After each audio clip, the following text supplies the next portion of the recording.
Olá, meu nome é Anne. A convite do Dr. Cláudio Domênico, eu preparei essa aula sobre vitaminas e suplementos, mitos e verdades. Essa é uma aula que foi dada na Casa do Saber, né, do Globo, no dia 15 de junho de 2016. Vitaminas é um tema que todos estão em contato diariamente. Se vocês comem comida, vocês necessariamente comem vitaminas. E principalmente, não qualquer comida, né? Então, os alimentos mais ricos em vitaminas são as legumes, frutas, verduras, as leguminosas, os feijões, né? As castanhas, as sementes, enfim. Então, são alimentos naturais, alimentos in natura. Né? São 13 vitaminas. Essas vitaminas estão presentes naturalmente nos alimentos e precisam ser ingeridas em quantidades muito pequenas, que a gente fala que são quantidades mínimas. E quando comparado ao carboidrato, a proteína, que a gente precisa ingerir em quantidades maiores. Né? Então, como o próprio nome diz, vitaminas vêm de aminas vitais, então elas são de fato vitais para a vida. Né? E é importante considerar também que uma alimentação à base de biscoito, de pão, de macarrão, de alimentos empacotados, alimentos embalados, ou à base de arroz branco, açúcar, enfim, batata branca, batata inglesa, necessariamente é uma alimentação pobre em vitaminas. Né? Isso pode gerar inadequação. Então, eu não sei se vocês tiveram acesso ao relatório Global de Nutrição, foi publicado no dia 14 de junho, e que discutiu exatamente a questão das carências nutricionais, não só naqueles com baixo peso, mas também naqueles com excesso de peso. Então, a pessoa que está com excesso de peso ou com obesidade, ela pode sim ter carência de vitaminas e minerais, o que a gente chama de fome oculta. Então, independente do peso, você pode ter presença de deficiências de nutrientes. Mas, muito possivelmente, se você tem uma alimentação baseada em alimentos in natura, pelo fato desses alimentos serem naturalmente ricos em vitaminas, isso faz com que a chance de você ter alguma carência é muito menor. Tá? E para que servem as vitaminas? Né? As vitaminas servem para manter a necessidade fisiológica, ou seja, dormir, acordar, fazer exercício. Então é mais ou menos assim. A gente come legume, fruta, verdura, grãos, alimentos in natura para obter vitaminas que são essenciais para a vida e garantir o funcionamento do nosso corpo e garantir a vida, consequentemente. Basicamente é isso. Na verdade, seria isso se a gente não tivesse verdadeiramente complicado tudo. Essas vitaminas, elas, de forma mais recente, elas são isoladas e são consumidas na forma de suplementos. Elas são isoladas e são concentradas e são sintéticas. A grande questão é, será que elas são igualmente eficazes? Igual ao consumir as vitaminas dos alimentos? Só para a gente ter uma ideia, né? Claro e evidente que eu vou responder essa pergunta ao longo da aula, mas 50% da população americana consome pelo menos um suplemento de vitaminas, né? E as vitaminas mais utilizadas são as vitaminas antioxidantes, né? São as vitaminas do A, C e a vitamina E. Tá? E por que as vitaminas antioxidantes são as mais utilizadas? No nosso corpo existe um balanço entre o estado antioxidante e de radical livre. Né? O antioxidante, esses antioxidantes eles vêm principalmente através da dieta, tá? E os radicais livres, eles são produzidos quando nós respiramos, quando o nosso coração bate, né? Só o nosso coração bater, ele fica batendo, né, 24 horas por dia, ele precisa manter essa circulação de sangue bem intensa e por conta disso produz esse radical livre. E que não há problema nenhum, é normal a produção de radical livre e só precisa estar em equilíbrio com a ingestão de antioxidantes. O problema começa a aparecer quando os radicais livres são produzidos em grande quantidade, ocorrendo um desequilíbrio. Quais são as situações que se produz grande quantidade de radical livre? muita exposição ao sol, obesidade, fumo, tabagismo, excesso de exercício físico, sedentarismo, o próprio estresse. E qual é o problema disso? O problema é que esse excesso de radicais livres ocasiona uma lesão na célula, e assim aparecem algumas doenças, como câncer, como doença cardiovascular e o próprio envelhecimento. Tanto as doenças cardiovasculares quanto os cânceres, eles são as doenças que mais matam hoje no mundo e podem e devem ser prevenidas através da alimentação. Mais de 80% das doenças que nós chamamos crônicas, elas podem ser prevenidas pela alimentação. A grande questão aqui fica, mas será que se a gente mantém uma alimentação de baixa qualidade e toma os suplementos para substituir essas vitaminas, será que isso resolve? Será que consumir vitaminas diminui o risco do aparecimento de doenças, dessas doenças crônicas? Será que as vitaminas funcionam para a prevenção? Prevenção cardiovascular, prevenção de câncer, prevenção de envelhecimento? Bem, então vamos lá. O que os estudos mostram? Eu trouxe 2 exemplos. O primeiro do beta-caroteno, tá? Todos conhecem, então o beta-caroteno é um precursor da vitamina A. Ele está presente naturalmente em algumas frutas, legumes, enfim, alaranjados. Tá? Então, uma grande fonte de beta-caroteno é a cenoura, o mamão, o pimentão vermelho,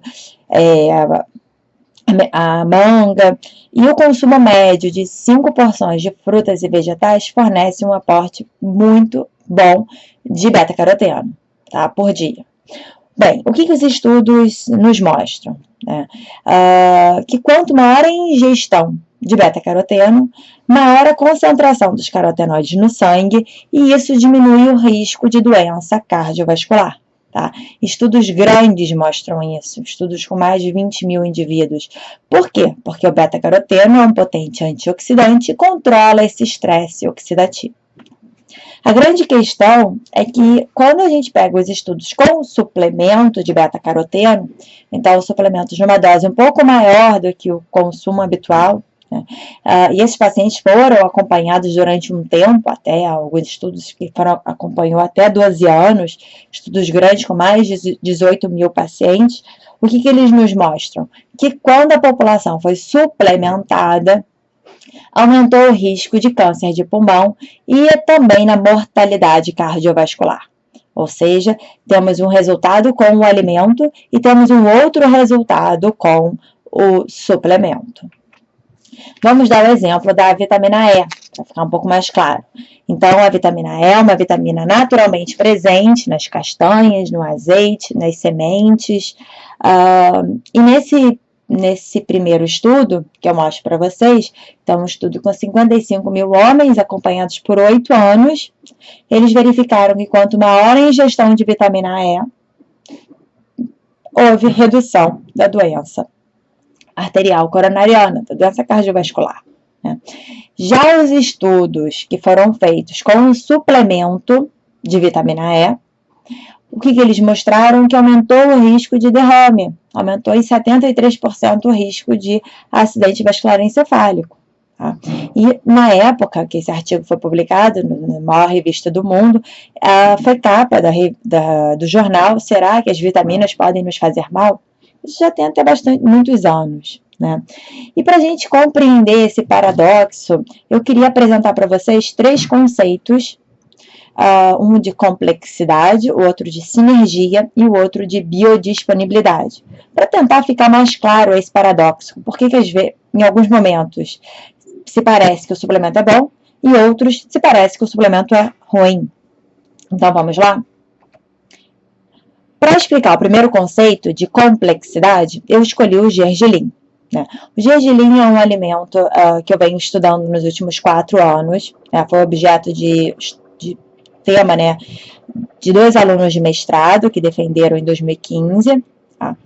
E por que a gente optou por estudar o gergelim? O gergelim é um alimento de baixo custo, comum na culinária do Oriente Médio e pode ser consumido em preparações, em saladas, para empanar peixes, por exemplo, até para fazer um gersal, né, o gergelim com sal e reduzir o consumo de sal. Né?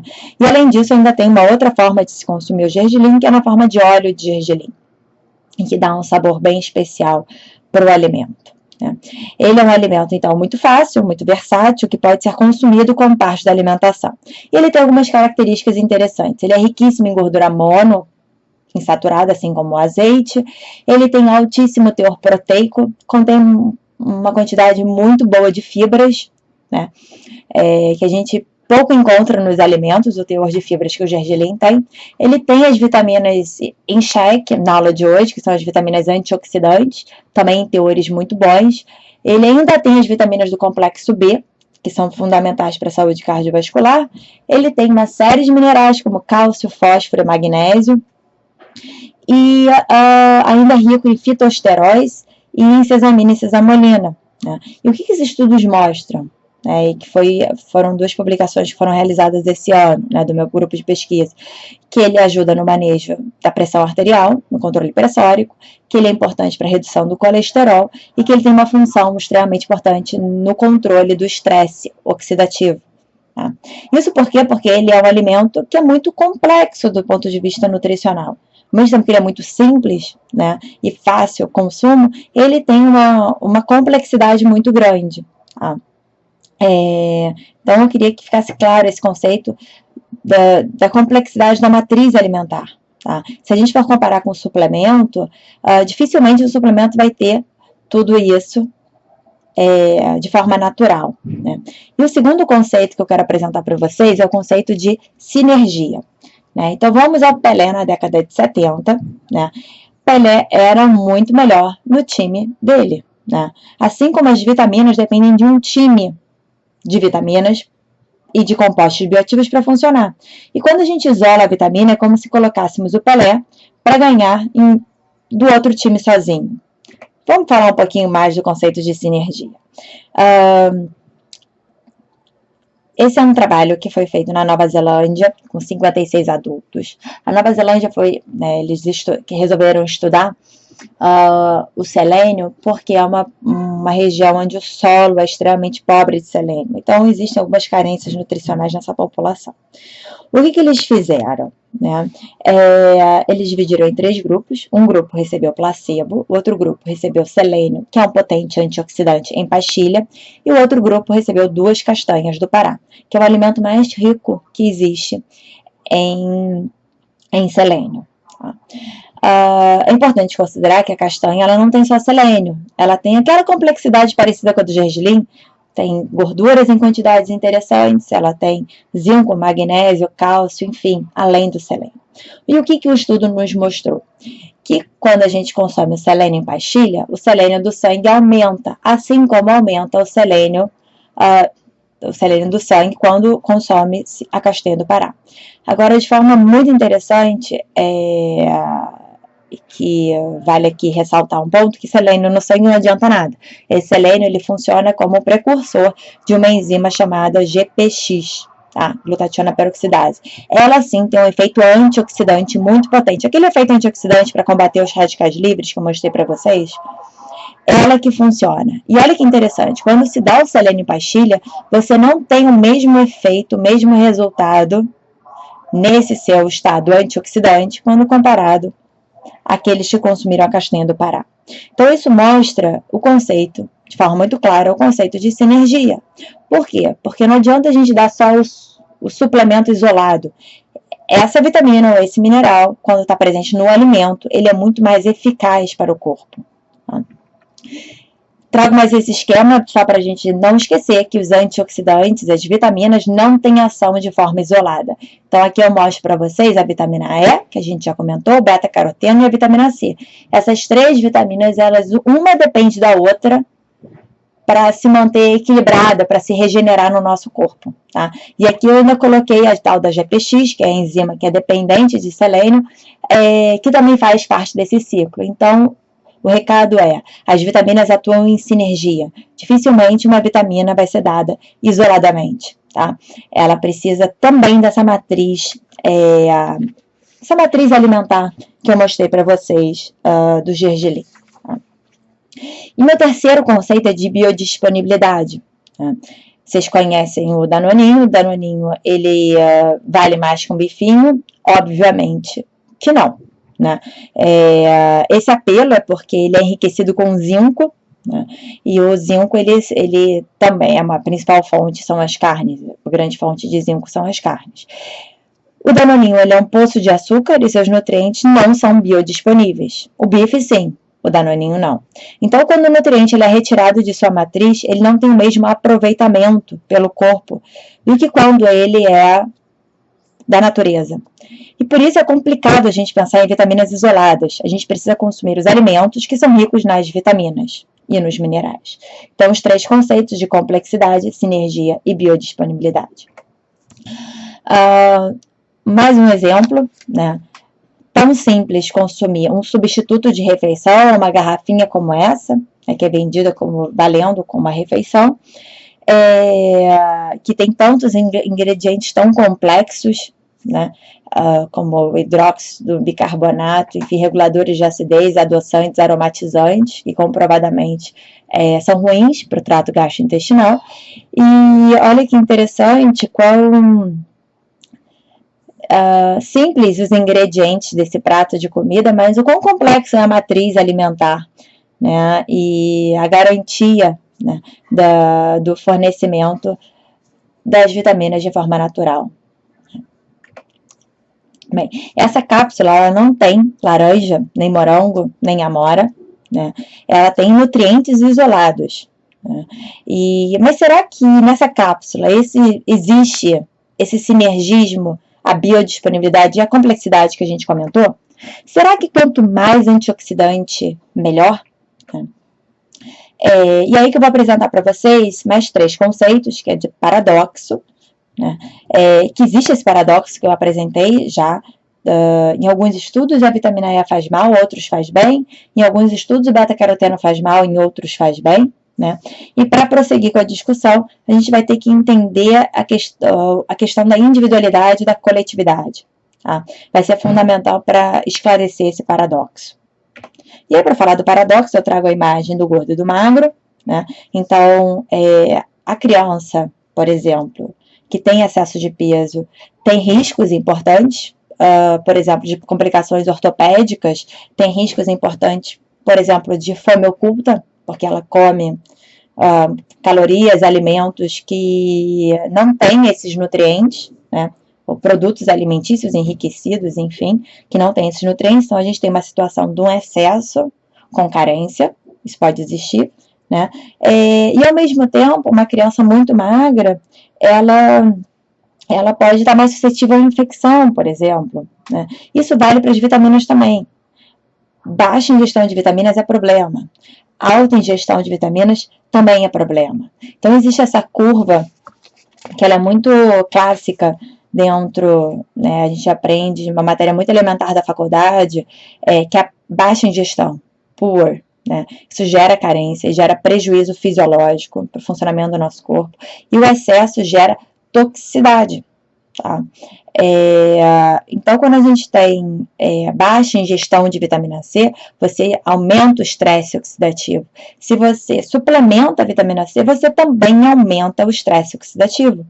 Ambas as situações, tanto de carência quanto de excesso, são prejudiciais para o corpo. E aí que eu entro no conceito de individualidade. Será que eu e você, a gente precisa da mesma quantidade de vitaminas? Ao tomar o mesmo complexo vitamínico, vai me deixar mais saudável e você também mais saudável? Obviamente que não. Né? Cada um tem uma demanda individual. Cada um tem uma necessidade. Os suplementos, por exemplo, de vitamina A, Z, elas podem ser boas para alguns, mas podem ser demais para outros. E outras pessoas que tenham carências nutricionais mais importantes, esses complexos vitamínicos de A a Z, eles não vão ter impacto nenhum. Né? E aí, só para a gente ficar com isso na cabeça, e que eu acho fundamental, Alguém ou vocês conhecem alguém que tem pressão alta e resolveu tomar um remédio para pressão por conta própria? Ou já foi algum médico que prescreveu um remédio para pressão sem medir qual é a pressão dele? Então é completamente inviável se utilizar suplementos sem que você avalie a necessidade de utilização, sem que você avalie se existe uma carência nutricional, uma baixa ingestão. Tá? Então não tem como tomar suplemento sem saber se precisa ou não, pelo risco da toxicidade. Tá? E meu terceiro ponto, que é a coletividade, as generalizações. Então, as publicações hoje, nós temos estudos com 10 pessoas publicados, estudos com 100 pessoas, com 100 mil pessoas. Temos estudos publicados com vitaminas em células, estudos observacionais de populações, outros estudos muito bem controlados, que dá vitamina para um e não dá para o outro. Temos estudos com populações carentes nutricionalmente, temos estudos feitos nos Estados Unidos, onde a população mal tem carência nutricional e já tem um alto consumo de suplementos, né? E toda essa informação está disponível, ela está acessível. O problema é quem está interpretando essas informações e muitas vezes de forma um pouco cuidadosa. E aí que vem um problema. O que acontece é que no excesso, por exemplo, do consumo através de suplementos de selênio, que é um antioxidante super anti-aging, enfim, super discutido e muito prescrito, ele está associado ao aumento de mortalidade. Suplementação de selênio está associada a diabetes mellitus tipo 2. Suplementação de selênio está associada à hipertensão. E também está associada ao aumento do colesterol. Então, quando a gente suplementa os problemas de forma generalizada, sem o cuidado, vai trazer toxicidade e aumento de risco para o paciente. Tá?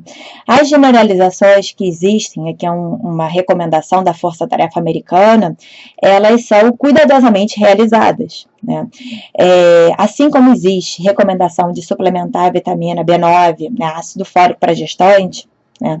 Em prevenção de câncer e prevenção de doença cardiovascular, não se recomenda a suplementação. Então, essa força-tarefa americana, ela diz de forma muito clara que ela se posiciona contra a utilização de suplementos de beta-caroteno e vitamina E, por aumento de riscos, e em relação a outros suplementos, isso deve ser tratado de forma isolada. E o que previne doença cardiovascular, o que previne câncer é a alimentação e não suplementação. Então, os estudos vêm discutindo se os nutrientes essenciais devem vir sobre suplementos ou alimentos. A ênfase, obviamente, tem que ser na forma de alimentos. Então, a gente não come nutriente, a gente não come alimento isolado, né? A gente tem um padrão alimentar com vários alimentos ricos em muitos nutrientes. E o que a gente tem que fazer sempre é avaliar, né? O que a gente tem feito é avaliar cada nutriente isolado. Mas o que os estudos mostram é que isso pode ser uma tarefa difícil e muitas vezes desnecessária. Então eu vou aos meus quase últimos 3 conceitos, que é o que comer, como e como fazer. Vamos às últimas 3 questões. Bem, a gente já falou de comida, né? Eu queria só ressaltar que quando eu falo de comida, é de comida de verdade, aquele alimento sem rótulo, aquele alimento de validade curta, aquele alimento, se consumido, não precisa de suplemento e nem de alimento enriquecido. Tá? Então, são esses alimentos, e aqui eu só incluiria, além dos cogumelos, das frutas, legumes e verduras, os grãos, os cereais. Tá? Então, são alimentos importantes para estar no dia a dia. Uma segunda questão é do como comer, né? Então, cuide também, além do que comer, do como comer.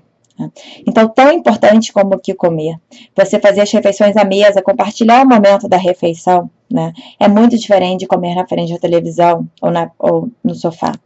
O como comer, os estudos já mostram que ele está associado diretamente à realização de escolhas alimentares melhores, tá? E, consequentemente, maior ingestão de vitaminas. E uma terceira recomendação, que seria o como fazer, né? Cozinhe. Segundo, não sei se vocês já assistiram, mas o prêmio TED Talk que o Jamie Oliver falou, ele tem um apelo, né, um manifesto interessante, que cada um precisa saber fazer 10 receitas, que isso é capaz de salvar a sua vida. E hoje não existe mais desculpa se a gente não sabe cozinhar, né? Porque a gente tem uma série de vídeos, programas de culinária. O nosso guia alimentar, ele chama a atenção, nosso guia alimentar da população brasileira, ele chama a atenção da importância de partilhar habilidades culinárias, tá? Que isso está diretamente associado a menor consumo de alimentos muito processados, tá? Então, eu cozinho. E em volta de tudo isso, né, a gente tem o estilo de vida, que ele envolve o que comer, como comer e como fazer, né? Então ele engloba tudo isso. E quando a gente fala em estilo de vida, logo me vem, pelo menos, o estudo da dieta do Mediterrâneo, né? Porque por muito tempo ele ficou sendo veiculado como a dieta que é rica em azeite, a dieta que é rica em castanhas, tá? E eu queria, né, comentar que quando a gente pensa na dieta do Mediterrâneo, e quando a gente pensa na palavra dieta, dieta significa estilo de vida, né? Dieta, na verdade, significa maneira de viver. Então, quando a gente pensa na dieta do Mediterrâneo, você vê que a base deles é exercício físico regular, é descanso, é o convívio, são as atividades, o consumo de alimentos eco-friendly. E de forma interessante, eu estive em Portugal, voltei de Portugal tem uma semana, e bem típico de brasileiro, eu queria almoçar, enfim, 3, 4 horas da tarde, e não tinha nunca nenhum restaurante aberto. E teve uma vez que eu perguntei, né, mas eu tô precisando almoçar, tem algum restaurante que esteja aberto nesse horário? E aí né, por mais de uma vez eu recebi a resposta: nesse horário é o horário que eu almoço, de 3 às 19, né? Que eu almoço e que eu descanso. Então, dificilmente você vai achar algum restaurante aberto nesse horário. Então, vocês veem o cuidado, é uma prova, né? Eles fazem a siesta, uma prova do cuidado com o estresse, por exemplo. E o meu manifesto, que eu tenho, né, que eu defendo, eu vou ler para vocês. Então, que dieta é mais do que ingestão de nutrientes. Dieta se refere à ingestão de nutrientes e aos alimentos que fornecem os nutrientes. Dieta se refere ainda a como esses nutrientes são combinados nos alimentos e como esses alimentos são preparados na forma de refeição. Como essas refeições são realizadas, além da dimensão sociocultural, das escolhas alimentares, das preparações culinárias, do como comer, tudo afeta a saúde e o bem-estar. E meu último pensamento impulsionado pela longevidade da população japonesa, que é a população mais longeva do mundo, onde se pergunta para o mestre, né, qual seria esse segredo da longevidade, e ele responde: comer a metade, andar o dobro e rir o triplo. E eu vou fazer um último pedido: compartilhem esse vídeo, curtem, deixem seu comentário, então, meus canais de comunicação.